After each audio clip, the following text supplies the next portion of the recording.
Hello. जय हिंद बच्चों, कैसे हैं आप लोग। आशा करते हैं कि बच्चों आप लोग बहुत ही स्वस्थ होंगे। बच्चों आज हम लोग सीटेट की क्लास स्टार्ट करने जा रहे हैं। बच्चों हम आज समझेंगे कि सीटेट की जो आने वाली एग्ज़ाम है उसकी हम तैयारी कैसे करें। अब सीटेट की सिलेबस क्या है, उसमें कौन कौन सी विषय वस्तु से क्वेश्चन आता है और किस सब्जेक्ट का क्या वेटेज है, अर्थात किस सब्जेक्ट से कितने नंबर का क्वेश्चन आता है, वो हम समझेंगे। उसमें हम चर्चा करेंगे कि बच्चों सीटेट में 5 सब्जेक्ट से क्वेश्चन आती है। पहला हो गया सीडीपी, दूसरा हो गया आपका ईवीएस, तीसरा मैथ और 2 लैंग्वेज विषय होती है। वो आप जो चूज कीजिएगा वो आप निर्भर करता है। अर्थात 5 विषय होती है, पांचों विषय से प्रत्येक विषय से 30-30 नंबर का क्वेश्चन पूछा जाता है। अर्थात कुल 5 विषय है, एक विषय से 30 नंबर, अर्थात 150 नंबर का एग्जाम होता है बच्चों। जिसमें सीडीपी जो होता है सर्वप्रथम पहला विषय होता है, ये बहुत ही अच्छा विषय है। यदि आपका सीडीपी पे पकड़ बन जाती है बच्चों तो और विषय पे आपका पकड़ बहुत ही अच्छा हो जाएगी। अर्थात यदि सीडीपी आपका अच्छा है तो और विषय आपका अच्छा ऑटोमेटिक हो जाएगी। रीजन ये है कि सीडीपी एक ऐसा विषय है जो कि अपने आप में 30 नंबर का क्वेश्चन लेके आता ही है, साथ में इसका कुछ ऐसा टॉपिक है, कुछ ऐसा चैप्टर है जो कि किसी अदर जो भी सब्जेक्ट है जैसे मैथ है, ईवीएस है, 2 लैंग्वेज विषय है, उसमें भी आपका ये इस टॉपिक से कुछ कुछ क्वेश्चन देखने को मिल जाएगी। इसलिए से यदि आपका सीडीपी अच्छा है तो सीडीपी का 30 में 30 आएगा ही, प्लस पॉइंट में आपको जो भी अदर 4 विषय है उस 4 विषय में भी आप कुछ नंबर लेके आराम से आ सकते हैं। इसलिए मेन फोकस क्या करना बच्चों को सीडीपी पे। तो आइए आज हम समझेंगे सीडीपी के बारे में। क्या है सीडीपी, सीडीपी के कौन कौन से चैप्टर होते हैं, सीडीपी से किस किस टाइप का क्वेश्चन पूछा जाता है। सीडीपी में तो ठीक है 30 नंबर का क्वेश्चन पूछा जाता है, अदर जो 4 विषय है उसमें सीडीपी का कैसे क्या वेटेज है, हम आज ये देखने की कोशिश करते हैं। आइए प्यारे बच्चों हम लोग आज चर्चा करेंगे सिलेबस के बारे में। सिलेबस के बारे में, सिलेबस किसकी, सीटेट की। और हम अभी बताएं कि सीटेट में सीडीपी एक ऐसा सब्जेक्ट है जिस पे अगर आपकी पकड़ अच्छी हो जाती है तो अदर जो भी 5 सब्जेक्ट है उस पे आपकी पकड़ अच्छी बन जाएगी। सीडीपी अर्थात चाइल्ड डेवलपमेंट एंड पेडागोजी, बाल विकास एवं शिक्षा शास्त्र। चलिए हम आज सीडीपी के बारे में समझेंगे, इसकी विषय वस्तु क्या है, इसमें कौन कौन सा चैप्टर हमको पढ़ना है और कैसे सीडीपी का क्वेश्चन आता है, अदर सब्जेक्ट में सीडीपी का क्या महत्वपूर्ण है।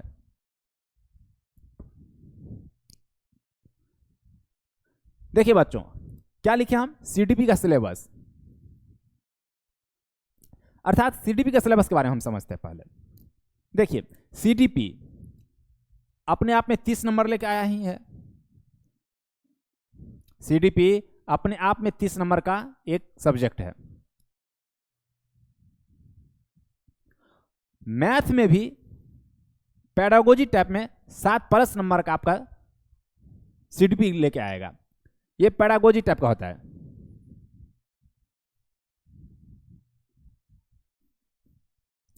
ये पेडागोजी टाइप का आता है, ये 7+ नंबर का आपका मैथ में देखने को मिल जाएगा। इसलिए यदि आपका सीडीपी अच्छा होगा तो मैथ में ये 7 नंबर आपको आसानी से मिल जाएगी बच्चों। ईवीएस में भी इसी प्रकार से, ईवीएस में भी 7-8 नंबर देखने को मिल जाएगा आपका सीडीपी यानी कि पेडागोजी टाइप का क्वेश्चन। इसी प्रकार से लैंग्वेज 2 लैंग्वेज होगा आपका, एक पहला और दूसरा, दोनों 30-30 नंबर का एग्जाम होगी। दोनों कितना नंबर का, ये भी 30 और ये भी 30। इधर 1 2 3 विषय है ही 30 और ये भी 30 नंबर, अर्थात 3 2 5, 30 पंचे 150, कुल मिलाकर आपका 150 का एग्जाम होगा। इस 30 में आपको 30 नंबर का सीडीपी आएगा। मैथ में जो 30 नंबर का एग्जाम है इसमें 15 नंबर का आपका पेडागोजी आएगा, जिसमें 7 नंबर का जो पेडागोजी होगा वो सीडीपी से आपको देखने को मिल जाएगा, और 7-8 नंबर का जो पेडागोजी होगा ये सब्जेक्ट का पेडागोजी होगा। इसलिए सीडीपी आपको अच्छे से पढ़ना है। ईवीएस आपका 30 नंबर का क्वेश्चन पूछता है, जिसमें 15 नंबर का पेडागोजी होगा और 15 नंबर का कंटेंट होगा। 15 नंबर का जो पेडागोजी होता है उसमें सीडीपी अगर पढ़ लेते हैं अच्छे से तो 7-8 नंबर सीडीपी से ही आ जाएगी। अर्थात पेडागोजी टाइप में जो भी 15 नंबर का होगा उसमें ईवीएस में 7-8 नंबर आपका सीडीपी से ही आ जाएगी। लैंग्वेज 2 विषय होती है लैंग्वेज का, दोनों में आपको 7+ नंबर का आपको सीडीपी से क्वेश्चन देखने को मिल जाएगी। इसलिए बच्चा हमको क्या करना है, सीडीपी पे मेन फोकस करना है।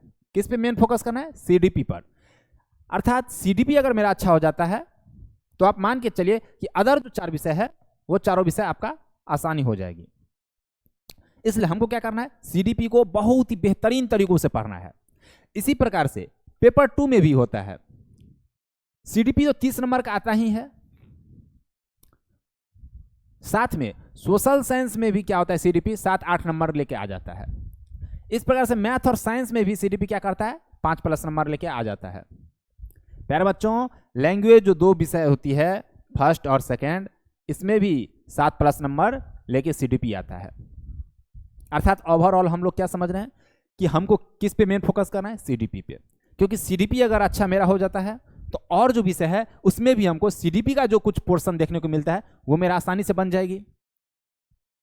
इतना अगर सीडीपी पढ़ लें तो इतना तो क्वेश्चन अदर विषय में भी बनने की थोड़ा उम्मीद रहेगी। इसलिए हम लिखेंगे टारगेट कितना का, 50+ का सीडीपी से। किससे, सीडीपी से 50+ का टारगेट है। अर्थात यदि आप सीडीपी पढ़ते हैं तो सीडीपी पूछा जाता है 30 नंबर का, प्रॉपर विषय है सीडीपी। लेकिन अगर सीडीपी आपका अच्छा है बच्चों तो आप 50 नंबर तक आराम से लेके आ सकते हैं सिर्फ एक सीडीपी विषय पढ़ने से। आपको यह तो मालूम होगा पेपर फर्स्ट और पेपर सेकंड किसके लिए है। पेपर फर्स्ट और पेपर सेकंड किसके लिए है, पेपर फर्स्ट वो बच्चा दे सकता है जो 12th के साथ डीएलएड किया है। अगर 12th पास हैं और डीएलएड पास हैं तो आप पेपर फर्स्ट दे सकते हैं, पेपर सेकंड नहीं दे सकते, क्योंकि पेपर सेकंड के लिए आपको ग्रेजुएशन चाहिए। तो यदि आप डीएलएड किए हैं और साथ में ग्रेजुएशन किए हैं तो आप पेपर 2 दे सकते हैं। यदि ग्रेजुएशन के साथ बीएड किए हैं तब तो और आप पेपर 2 आराम से दे सकते हैं। लेकिन पेपर 2 12th के साथ यदि डीएलएड किए हैं तो आप पेपर 1 दे सकते हैं, लेकिन पेपर 2 नहीं दे सकते हैं। पेपर 2 देने के लिए आपको ग्रेजुएशन अनिवार्य है, चाहे डीएलएड हो चाहे बीएड हो आप, लेकिन ग्रेजुएशन चाहिए पेपर 2 देने के लिए। हम बात कर रहे थे बच्चों सीडीपी के बारे में, तो आप देख लें सीडीपी अपने आप में एक विषय है जो कि 30 नंबर का आती है, और जो अदर विषय है चार्ट हो उसमें भी सीडीपी का कुछ टॉपिक कुछ पॉइंट देखने को मिलेगा।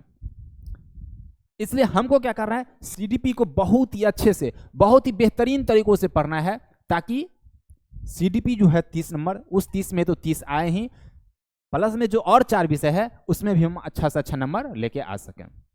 ठीक है बच्चों, तो हमको क्या पढ़ना है, मेन सीडीपी बहुत ही अच्छे से पढ़ना है। चलिए आगे चलते हैं बच्चों। हम क्या लिखे, यूनिट फर्स्ट चाइल्ड डेवलपमेंट। क्या है ये, चाइल्ड डेवलपमेंट।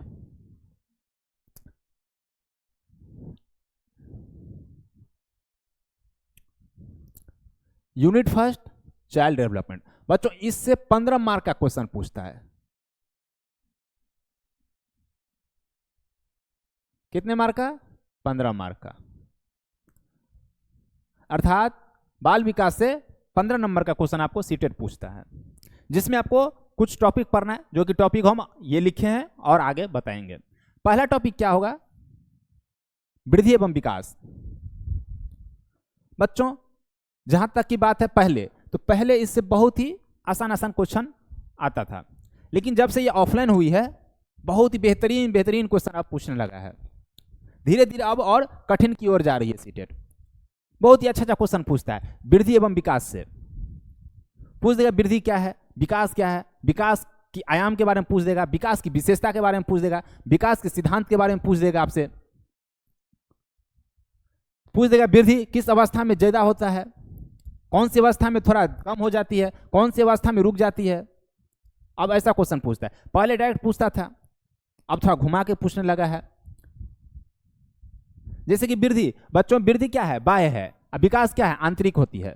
कैसे, यदि हम हैं, हम अभी पतले हैं, मोटे हो जाएंगे, क्या हुआ बच्चों, मेरे में वृद्धि हुआ। मेरी लंबाई है, मेरी लंबाई और बढ़ जाए तो क्या हुआ, मेरे में वृद्धि हुआ। ये बाह्य होती है। विकास, यदि आपको सोचने की क्षमता बढ़ गई, आप में विकास हुई। आप में नैतिक ज्ञान आ गई, आप में विकास हुई। ये सब क्या हुआ? विकास। ये सब आंतरिक होती है। तो वृद्धि बाहरी होती है, अर्थात बाह्य होती है। यदि आप मोटा गए, पतला हो गए, लंबा हो गए, तो वृद्धि हुई आप में, तो वृद्धि बाह्य होती है।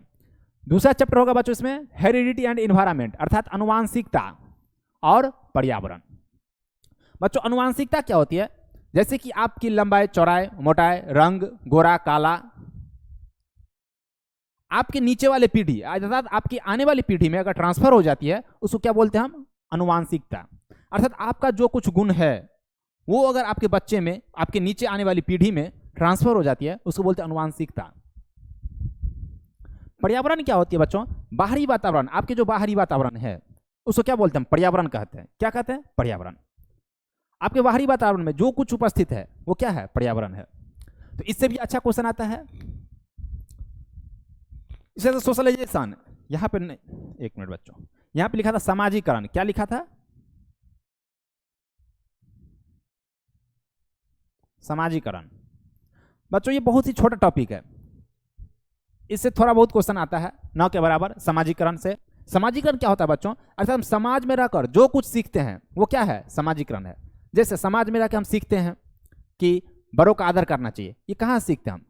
अपने घर परिवार, अपने समाज से सीखते हैं कि बड़ों का आदर करना चाहिए, अच्छा काम करना चाहिए, किसी को दुख दर्द नहीं देना चाहिए, कभी भी गलत रास्ता पर नहीं चलना चाहिए। ये सब हम कहाँ सीखते हैं? समाज से सीखते हैं। तो जो भी कोई समाज से जो कुछ सीखता है, इसका मतलब क्या, हम उसमें सामाजिकरण हो रही है।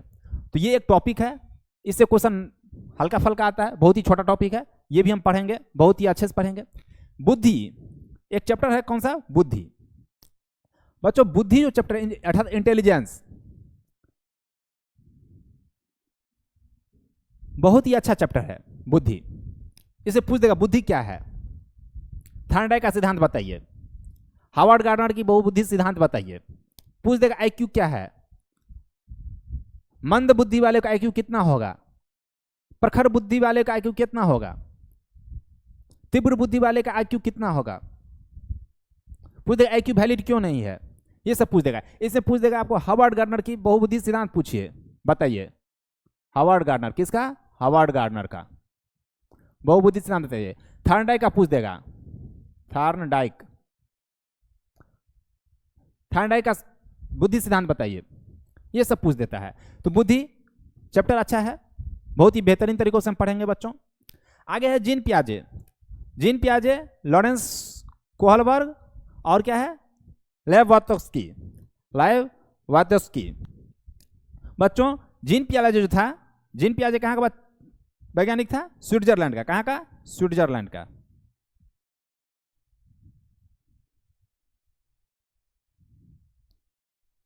स्विट्जरलैंड का। ये कोहलबर्ग कहाँ का था? अमेरिका का। और ये वाइगोव्स्की ये कहाँ का था? रूस का था। देखिए जीन पियाजे ने क्या कहा था, इस पे क्वेश्चन आता है, और ढेर सारे वैज्ञानिक है, उसके बारे में हम क्लास में चर्चा करेंगे। आज सिर्फ हम दिखा रहे हैं कि कहाँ कहाँ से क्वेश्चन आता है, कौन कौन सा चैप्टर हमको सीडपी के अंदर पढ़ना है।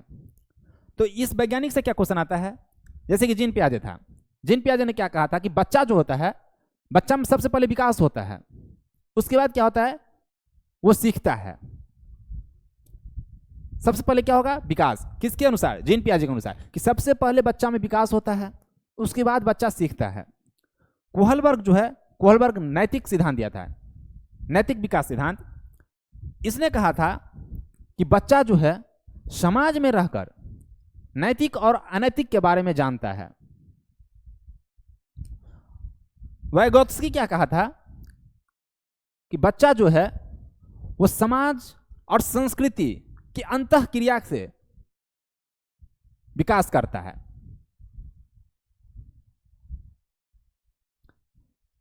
इसने क्या कहा था लेवोत्स्की कि बच्चा समाज के संस्कृति, समाज और संस्कृति के अंतःक्रिया से कुछ सीखता है और विकास करता है।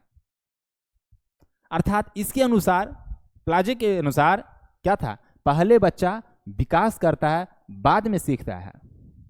लेकिन इसके अनुसार पहले बच्चा सीखता है फिर विकास करता है। अर्थात ये दोनों में क्या था? वैचारिक मतभेद था। हम ये सब डीपली पढ़ेंगे क्लास के अंदर, और भी वैज्ञानिक है, उसके वैज्ञानिक के बारे में भी पूछेंगे। जैसे कि जीन पियाजे, इसने क्या कहा था कि बच्चा एक नन्हा वैज्ञानिक है।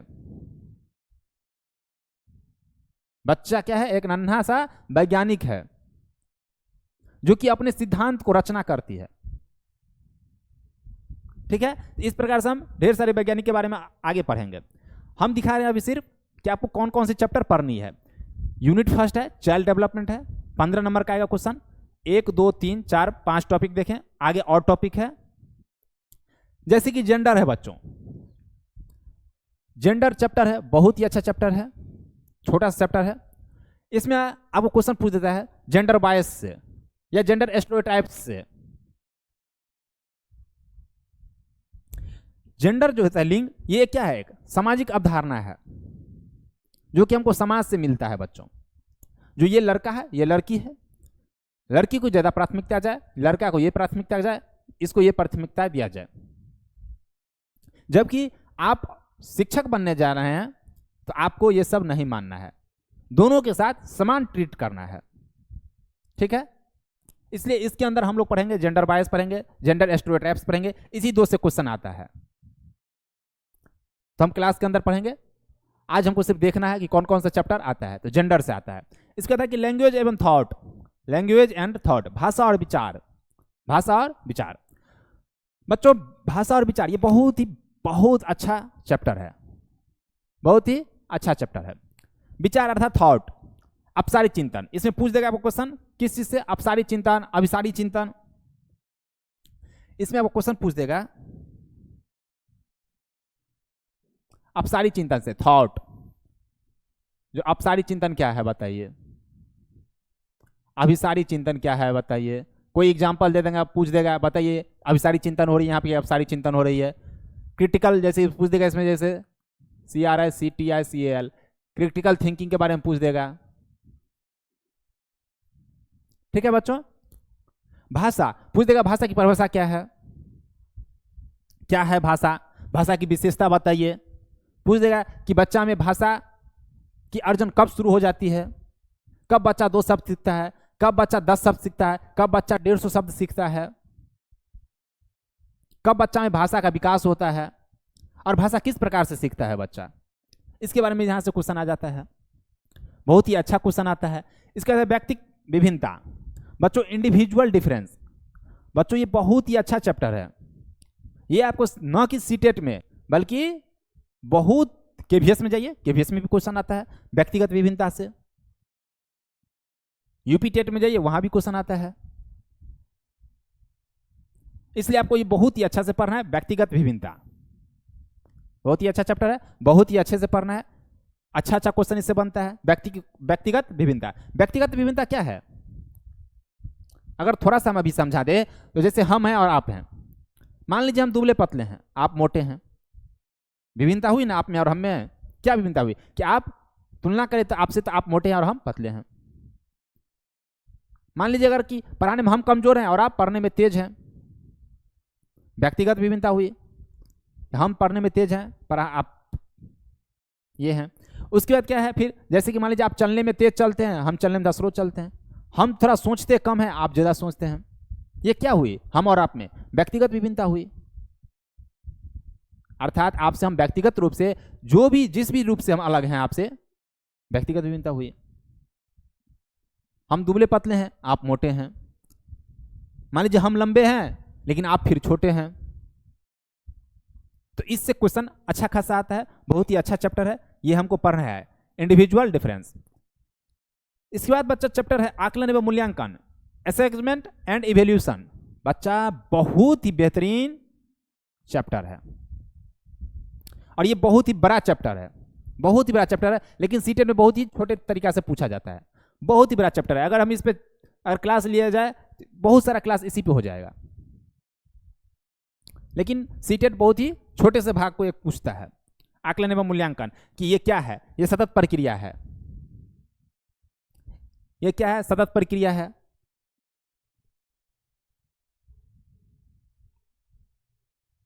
आकलन हम क्यों करते हैं? ताकि हम जो भी कुछ कंसेप्ट बताएं बच्चा को, उसमें बच्चा को क्या कंफ्यूजन रह गया, इसलिए हम आकलन करते हैं।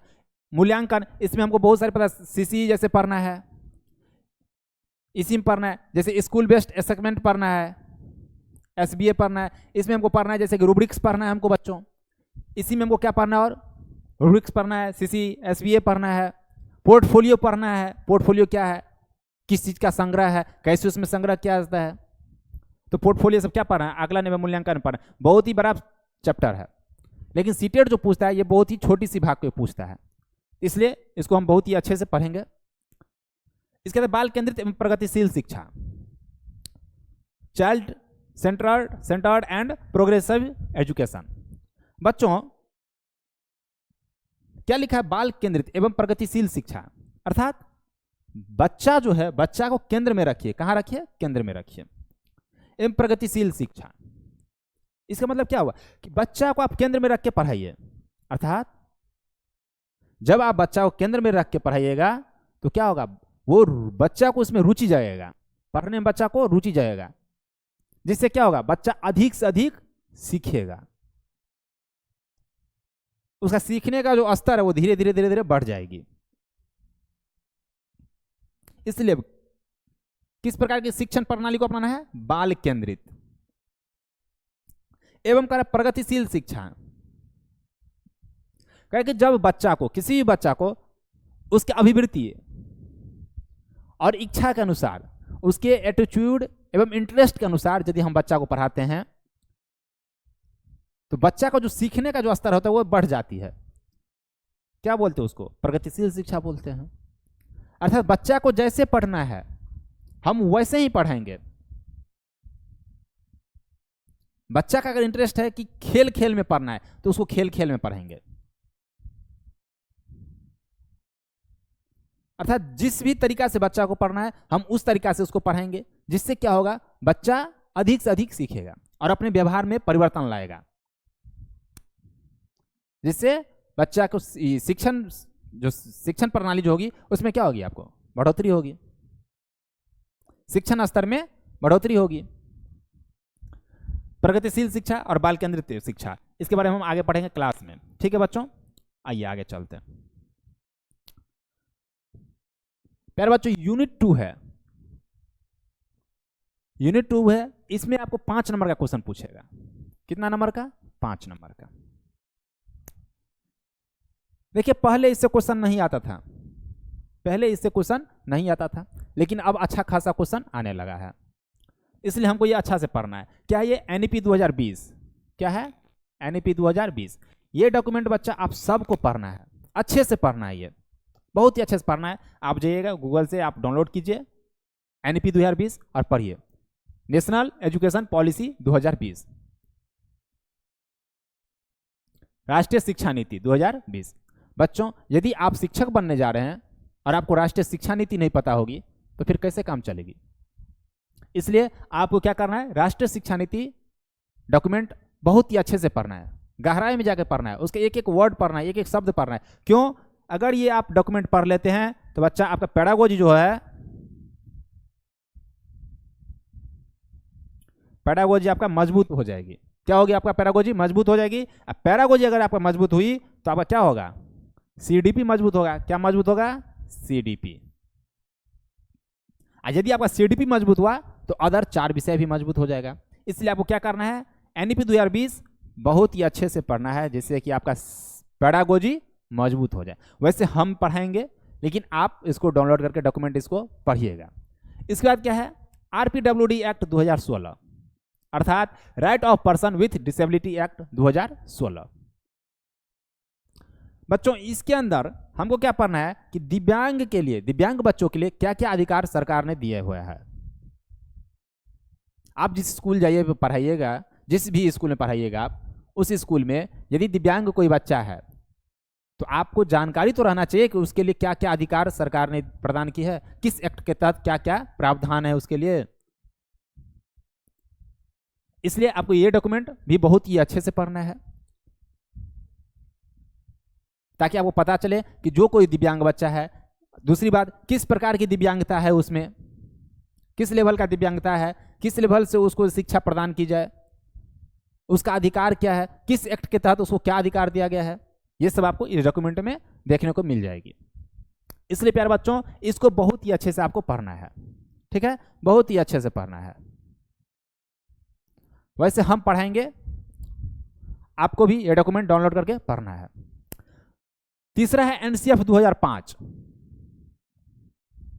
प्यारे बच्चों इसको आप लोग नहीं पढ़िएगा, वैसे पढ़िएगा, मेन मेन जो पॉइंट होगा वो पढ़ लीजिएगा, क्योंकि ये बहुत बड़ी डॉक्यूमेंट है, बहुत ही बड़ा डॉक्यूमेंट है, बहुत बड़ा डॉक्यूमेंट है। हम इसका मेन मेन पॉइंट आपको पढ़ा देंगे। क्या है कि एक नया एनसीएफ भी आ रही है, लेकिन फिर भी उससे आपका क्वेश्चन अभी नहीं आएगा, अभी पुराने वाला एनसीएफ से ही क्वेश्चन आएगा। तो आप लोग इसको पढ़िएगा, लेकिन इसको छोड़ दीजिएगा आप लोग, हम कहेंगे सिर्फ आपको ये दोनों पढ़ना है। कौन कौन? ये और ये दोनों आप पढ़िएगा, हम भी ये दोनों पढ़ाएंगे। और तीसरा ये डॉक्यूमेंट जो है इसका जो भी मेन मेन पॉइंट है हम आपको पढ़ाएंगे। तो प्यारे बच्चों आपको क्या करना है, ये तीनों डॉक्यूमेंट पढ़ना है। इससे भी 5 नंबर का क्वेश्चन आपका आराम से आ सकती है। तो यदि इस तीनों डॉक्यूमेंट पे आपका पकड़ होगी तो 5 नंबर क्वेश्चन आराम से बन जाएगी। चलिए बच्चों आगे है यूनिट 3 लर्निंग एंड पेडागोजी। इससे 10 नंबर का क्वेश्चन आता है। अर्थात यूनिट फर्स्ट जो था, यूनिट फर्स्ट उससे 15 नंबर का क्वेश्चन आया था। यूनिट 2 जो अभी हम लोग पढ़े उससे 5 नंबर का क्वेश्चन, 15 5 20 हुआ। यूनिट 3 इससे 10 नंबर का क्वेश्चन, 30 नंबर का क्वेश्चन हो गया। तो यूनिट 3 में हमको क्या क्या पढ़ना है, टीचिंग एंड लर्निंग, अधिगम और शिक्षण, अधिगम और शिक्षण पूछ देगा। टीचिंग और लर्निंग दोनों की विशेषता बताइए, क्या है टीचिंग, क्या है लर्निंग, दोनों किस रूप से संबंधित है बताइए। अधिगम पूछ देगा, अधिगम क्या है, सीखना, कोई भी चीज सीखना। कब समझेंगे कुछ चीज हम सीख रहे हैं, जब हम अपने व्यवहार में परिवर्तन लाएंगे। जैसे मान लीजिए कि हम सीख लिए कि पानी को बचाना चाहिए, पानी को फालतू का नष्ट नहीं करना चाहिए, पानी को बेवजह बर्बाद नहीं करना चाहिए, हम ये सीख लिए हैं। लेकिन हम रास्ते से गुजर रहे हैं और देख रहे हैं कि एक नल से पानी निकल के गिर रही है, बर्बाद हो रही है, हम निकल गए। इसका मतलब हम कुछ नहीं सीख पाए, क्योंकि मेरे व्यवहार में परिवर्तन नहीं हुआ। बच्चों हम तभी समझते हैं कि हम कुछ सीखे हैं जब हम उस रास्ते से जब ये निकल रहे थे और मेरा नजर उस पर पड़ गया कि एक नल खुली हुई है, उसका पानी नीचे की ओर बह रही है, वहां पे पानी बर्बाद हो रही है, और अगर हम उसी वक्त जाकर के नल को बंद कर देते तो क्या होता है, मेरे व्यवहार में परिवर्तन हुआ।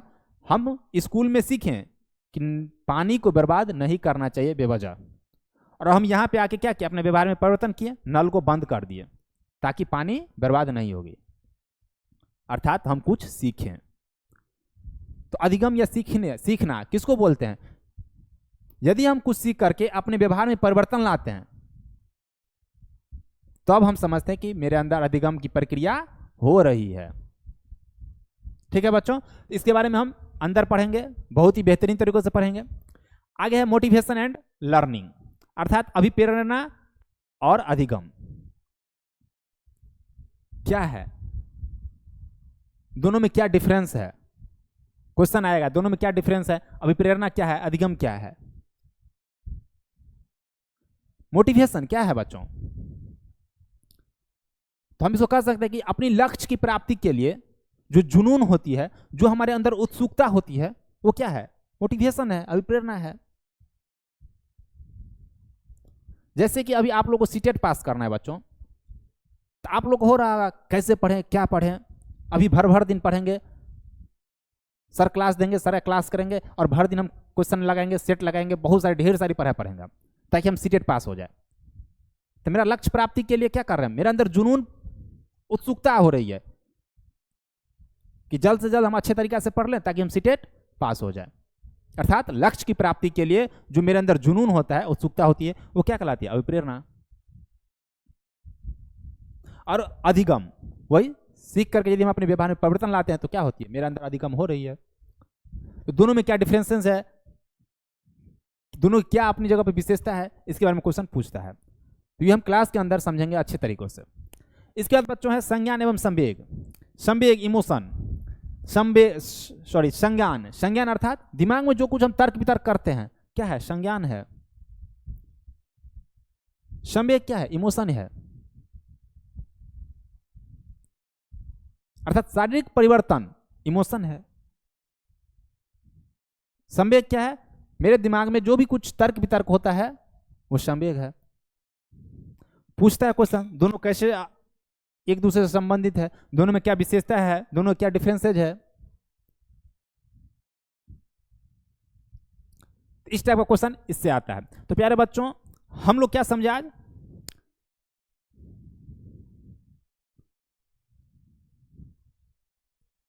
हम लोग सबसे पहले क्या समझे? सीटेट। सीटेट में क्या पढ़ना हमको? सब 5 विषय। कितना विषय बच्चों पढ़ना है? 5। देखिए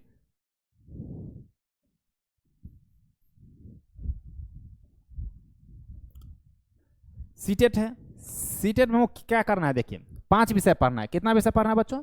5।